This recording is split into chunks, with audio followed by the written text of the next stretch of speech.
am Nongebo Vukile Mackenzie, and this is the podcast, Sawubona. Every fortnight, a guest joins us for a conversation or to share a story.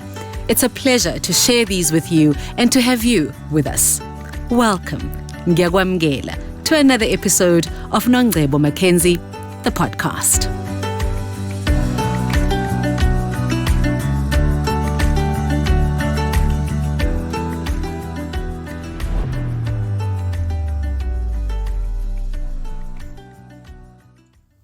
We're again joined by Magqabi, port engineer at the Port of Richards Bay. We've had a series of conversations with the Port of Richards Bay, or representatives from the Port of Richards Bay. You'll remember that in one of the episodes we had a conversation with Nkululeko Mlife. He's the corporate affairs manager, and we really looked at their initiatives from a CSI point of view. We had a conversation with Magqabi, port engineer at the Port of Richards Bay, where he really unpacked the strategy, the growth strategy for the Port of Richards Bay. We looked at the short-term, medium-term and long-term goals of the Port of Richards Bay. Now, one of the key things in any business strategy is the inputs into that business, and we know that one of the key challenges that we're currently facing as a country is the issue of energy supply, and that's what we're talking about today. The port's initiatives with regards to sustainable power supply. Wonga, welcome.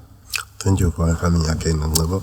So we all know, every person in South Africa and beyond the borders is well aware of the constraints on the electricity grid that have been increasing over the past 15 years. And a lot of businesses, a lot of households even, have embarked on trying to find alternative sources of power. Now, it's important for homes, but it's critical for business. And also from an import and export point of view, you really went into detail with regard to ensuring that there's a minimizing of any backlogs, of any really bottlenecks in terms of the operations of the port and in our other discussion. Let's look at now the port's projects to try and mitigate these challenges that are brought on by a constraint of power supply, and also just in terms of, from a strategy point of view, what you are doing from a port point of view to have reliable power supply and be self-reliant, really. No, thank you. Yeah, we look at that, and then we look and say part of the projects that we need to have is to have sustainable energy from the point of view, because we serve customers and port users. They rely on us, and this is also aligned to the Port Act and so that we should be able to provide a sustainable electricity to our port users. So projects like renewable energy is one of those projects, and we have a project like your LNG as a long-term project, but as a short to medium term, the renewables will be that project. Of course, for immediate, we have generators as a backup that we can just. But the generators by itself, they are very expensive because they use the diesel, and the diesel is not environmentally friendly in that sense.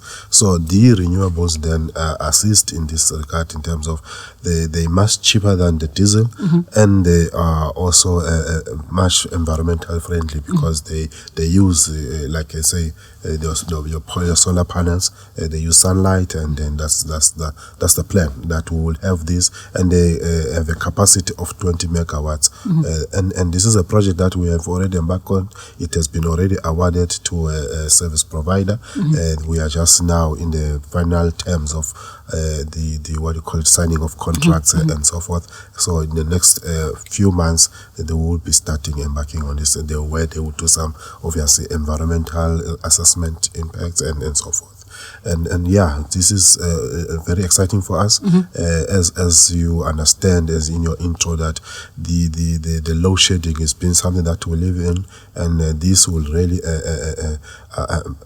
as a curtail to that. Remember, we get electricity from the municipality, but there's a curtailment. That is, if once we reach stage 4, we should be able as port to provide our own source of energy to that regard. So from a cost of doing business point of view, because besides the increasing constraints on the grid, there's also the increasing cost of electricity that over the past 10, 15, 20 years it's been increasing. And now with a constraint, a supply constraint plus a cost constraint, embarking on this project means what for the operations of the port from a cost of doing business point of view, but also for your stakeholders as well, because I would gather that they benefit? Of course, yes. Look, there's a data out there indicating that our energy in terms of the price-wise, it's been increasing up to 753%, while the inflation is around only about 153%. So you can see the difference that we're paying a lot for energy, especially as a port system. So we really has lost a lot of in the what you call operational cost in this regard. There are figures, there are numbers there. I think by 2022, 2023, we had about 18% extra in terms of the operational cost due to these what you call it, I don't want to call it unreliable energy, but as you know, the load shedding out there. But even our customers then they get impacted because even if we have the curtailment or the generators, they are only able to provide the offices, not the operations out there, because in the operation out there you need a huge amount of energy for the operation to work. So 2-hour stoppage because of load shedding, it's millions to operations or customers such as your South 32s and so forth that relies on this at the port level. And the long-term objective from a renewable energy point of view? Yeah. Or a cleaner energy point of view as well? Yes. We plan to have these renewables, and they only provide the 20 megawatt of the power. But as a long-term, beyond that, we want to have the what we call it LNG. And this will really assist in terms of as much the price was of LNG is a little bit higher than the renewables, but it will be a really sustainable source of energy for the port, because it will be we have a project that BED 207 that will be outsourced from our port, and we'll have what you call it a hub, if I call it, where we have a transformation of gas to electricity within the port vicinity, and that will really assist then where maybe we are completely off the grid as a port, and it assists us in terms of then even our customers there know that there is no issue in terms of the what you call it unreliable source of energy. And linking this back to your growth strategy? Yes. You remember in my when I indicated earlier on that when I was here, the part of the long term is to have diversify what we have in terms of not only relying on the break bulk. Yes. So these gas and LNGs are part of that long term. So this is linking perfectly to what we are presenting as a growth strategy for the point. I think these are quite exciting times for the Port of Richards Bay, considering what you've outlined in your growth strategy, but also in terms of really, again, keeping the wheels ticking over in terms of the economy of the Richards Bay. Remember, in our other discussion, we talked about if the port stops, the economy stops. That is a broad generalization, but that is also something quite important to note, that if there is any halting of the port operations, the impact is not just on we were not able to work today, we were not able to work for 2 hours. It's greater than that when you consider the reliance of the business, or rather the economy of Richards Bay, or the country really, on the Port of Richards Bay. So I think these are exciting times, because it then again increases your capacity and makes your capacity also more reliable, and that has a snowball effect.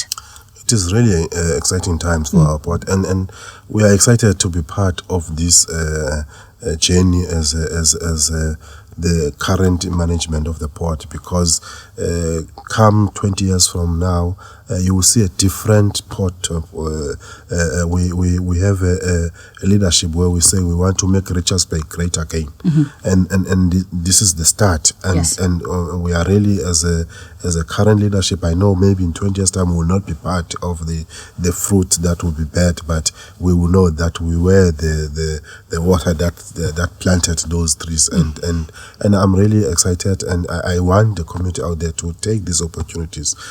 For a child that is in grade 10 or grade 9, they must look at this development and ensure that they align with this development, because it means that we will no longer only need civil engineers, even in the engineering point of view. You want now more the chemicals, your people that are dealing with LNG. LNG will be the first time in South Africa. So how will then one be able to, if you don't capacitate yourself now, that when that opportunity is there, I know maybe even the system in the school environment will try to align to this thing, that we will be handling LNG in the next 10 years, and we must have local people that have been trained and able to manage such commodities. It really opens up the scope, not just from an operations point of view, but it really from a skills input point of view.